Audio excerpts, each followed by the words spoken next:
वैदिक साधना जूनागढ़ अध्यात्म केंद्र में आप सभी का मैं हार्दिक स्वागत करता हूं। दोस्तों, जब ब्रह्मांड में बहुत बड़ी हलचल होती है तो उसका प्रभाव हर मनुष्य पर, हर पेड़ पौधे, हर वह प्राकृतिक चीज़ों पर होता है जिन पर वातावरण का असर होता है।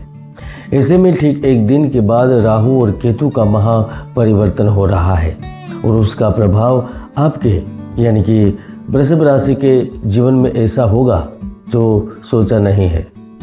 दोस्तों, राहु और केतु का नाम सुनते ही मन में एक बड़ी हलचल पैदा हो जाती है। मन में बुरे बुरे ख्याल आने शुरू हो जाते हैं और यह होना स्वाभाविक भी है, क्योंकि राहु और केतु को एक छाया और माया विग्रह माना गया है और प्राचीन सभ्यताओं में राहु और केतु के कई प्रमाण मिल चुके हैं। कई सभ्यताओं में राहु केतु की मूर्ति मिली है, उनकी लिपि में भी उनके नाम का उल्लेख हुआ है। वृषभ राशि वालों, आज मैं यहाँ पर आपको न तो दुखी करने के लिए आया हूँ और न ही आपको खुश करने के लिए आया हूँ। आज मैं केवल और केवल आपके आने वाले 18 महीने राहु और केतु ग्रह के कारण कैसे प्रभावित होंगे, आने वाले 18 महीने वृषभ राशि के लिए राहु और केतु के कारण क्या बदलाव करेंगे, करियर से संबंधित क्या लाभ मिलेंगे, प्रेम जीवन को लेकर, नौकरी को लेकर, बिजनेस को लेकर, आर्थिक स्थिति को लेकर, विदेश को लेकर क्या स्थिति रहेगी, ये जानकारी देने के लिए आया हूँ। तो चलिए सबसे पहले जानते हैं 18 मई से राहु केतु का राशि परिवर्तन 2025 वृषभ राशि के लिए कैसा रहेगा। राशिफल को समझने के लिए सबसे पहले आपको यह जानना पड़ेगा कि आखिरकार राहु केतु है कौन और वो कब और कब तक कहाँ परिवर्तन कर रहे हैं। हमारी सनातन परंपरा में, हमारे धार्मिक ग्रंथों में, पुराणों में राहु और केतु को मायावी और राक्षसी ग्रह के तौर पर पहचाना गया है। यह कथा प्रचलित है, जब समुद्र मंथन हुआ था उस समय पर निकले हुए अमृत को पीने के लिए देवताओं की लाइन में एक दानव बीच में बैठकर रूप बदल कर बैठ गया। जब उनकी पहचान हो गई तो भगवान के हाथों से उनके सर और धड़ को अलग कर दिया। अब यह जो राक्षस था जिनका सर और धड़ अलग हुआ था, वही दानव राहु और केतु के नाम से पहचाना गया। अगर वैज्ञानिक दृष्टिकोण से देखा जाए तो यह छाया ग्रह है जो समय समय पर पृथ्वी और चंद्र, सूर्य के साथ अन्य ग्रह को प्रभावित करते रहते हैं। अब यही राहु और केतु 18 मई 2025 को मीन राशि से निकलकर कुंभ में प्रवेश कर रहे हैं और आपकी राशि के अनुसार राहु ग्रह आपके कर्म भाव में और केतु ग्रह सुख भाव में पहुंच रहे हैं और वह अगले 18 महीनों तक यहीं पर रहने वाले हैं। तो चलिए इसके आधार पर जानते हैं कि अगले 18 महीने वृषभ राशि के लिए कैसे रहने वाले हैं।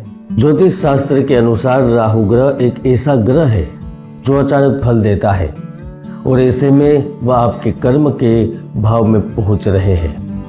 इसका मतलब सीधा सा हुआ कि अब आपके जीवन में करियर की दृष्टिकोण से अचानक घटनाएं घटित होने लगेंगी। आकस्मिक तरीके से स्थितियां निर्मित होने लगेंगी। कुछ ऐसी घटना जिनके बारे में आप सोच सकते हैं और कुछ ऐसी घटना जिनके बारे में आप सोच भी नहीं सकते, वह अब होने लगेंगी। तो अभी आपके मन में प्रश्न यही होगा कि यह सब तो ठीक है, लेकिन क्या मेरे साथ बुरा होगा? बिल्कुल नहीं, क्योंकि वैदिक ज्योतिष के अनुसार राहु का फल चंद्र लग्न से प्रथम, तृतीय, पंचम, सप्तम, अष्टम, नवम तथा दसम स्थान में शुभ होता है। ऐसे में राहु ग्रह अभी गोचर में आपके दसम भाव में आ रहे हैं, तो निश्चित रूप से वह सम्मान एवं धन वृद्धि के अवसर देंगे। इस गोचर में विरोधी आपको परेशान नहीं कर पाएंगे। इस पूरे 18 महीनों के दौरान ऑफिस में सहकर्मियों से वाद विवाद से आप दूर रह पाएंगे। जो लोग अपनी नौकरी में बदलाव करना चाहते थे वह सफल रहेंगे। साथ साथ आपको कर्ज से भी मुक्ति का रास्ता मिलेगा, या फिर आप यह कह सकते हैं कि आप कर्ज के दलदल में धीमे धीमे इन 18 महीनों में बाहर निकलेंगे। अगर आपके ऊपर दिवालिया होने का खतरा मंडरा रहा है तो भी आप बाहर जरूर निकलेंगे। सरकारी सहायता मिलेगी, यहाँ तक आपको जो पुराना बकाया है वह भी चुकाने में किसी न किसी तरह समर्थ रहेंगे, एक रास्ता निकलेगा। जो इलेक्ट्रिक उत्पादों से संबंध रखते हैं उनके लिए यह 18 महीने बड़े लाभ के रहेंगे। आयात निर्यात के क्षेत्र से जुड़े लोग कई महत्वपूर्ण शोधों के माध्यम से धन कमाएंगे। छोटे और बड़े प्रोजेक्ट दोनों ही आपके हाथ में आएंगे, क्योंकि जब जब भी राहु और केतु केंद्र में होते हैं तो वह योग कारक बनते हैं। ऐसे में आपको माता पिता की तरफ से लाभ मिलेगा, पुरानी संपत्ति का हिस्सा मिलेगा, या फिर आप अपनी संपत्ति जायदाद जमीन बेचकर भी काफ़ी राहत महसूस करेंगे और इनका आप आने वाले 18 महीनों में अनुभव भी करेंगे। आपके जिन कामों में पिछले काफ़ी समय से देर हो रही थी वे इस दौरान पूरे हो जाएंगे। राहु के प्रभाव से निरंतर किए गए प्रयास सफल होंगे। भाग्य आपके पक्ष में होने से आर्थिक स्थिति तो मजबूत होगी, साथ ही वृषभ राशि के अविवाहित लोग जो शादी का विचार कर रहे हैं उनका रिश्ता भी पक्का होगा। आपका प्रेम अब रिश्ते में बदलेगा।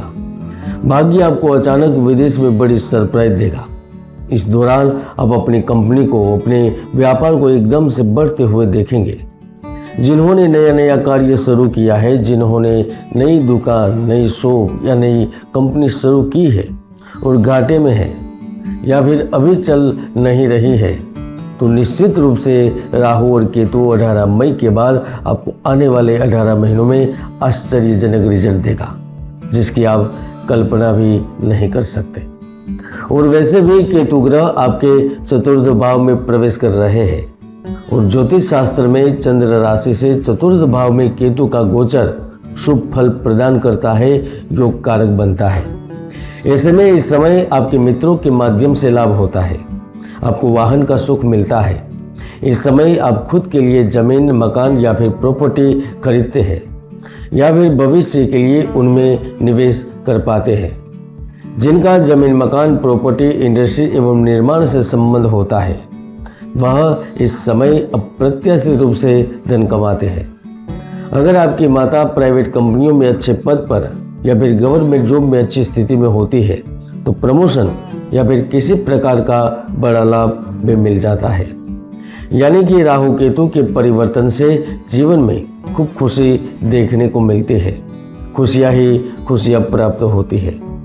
और वैसे भी ज्योतिष के कई महायोग है जो व्यक्तियों को जीवन की बुलंदियों पर पहुंचा देते हैं, तो कई दुर्योग भी है जो व्यक्ति की भरपूर मेहनत को सफल नहीं होने देते। इसीलिए समय पर इन योगों को जानकर उपाय कर सकते हैं। इसलिए कुंडली विश्लेषण करवाकर भविष्य के प्रति जागरूक बनिए। राहु केतु का नकारात्मक असर उन जातकों के जीवन में गहरा होता है जिनकी कुंडली में राहु अशुभ भाव में बैठा होता है। तब वह व्यक्ति को नींद, धनहानि, धन लाभ में परेशानी, पारिवारिक तनाव, संतान का कष्ट और शारीरिक दर्द जैसी समस्याओं से वह घिरा रहता है। तो दोस्तों, यह था वृषभ राशि के जातकों के लिए 18 मई 2025 से होने वाले राहु परिवर्तन का संभावित प्रभाव। यदि आपको यह वीडियो पसंद आया हो तो उसे लाइक करें, शेयर करें, हमारे चैनल को सब्सक्राइब करें। यदि आपका कोई प्रश्न है तो उन्हें कमेंट बॉक्स में जरूर लिखिए। जल्दी मिलेंगे नए वीडियो में। जय गुरुदत्त, जय गिरधारी।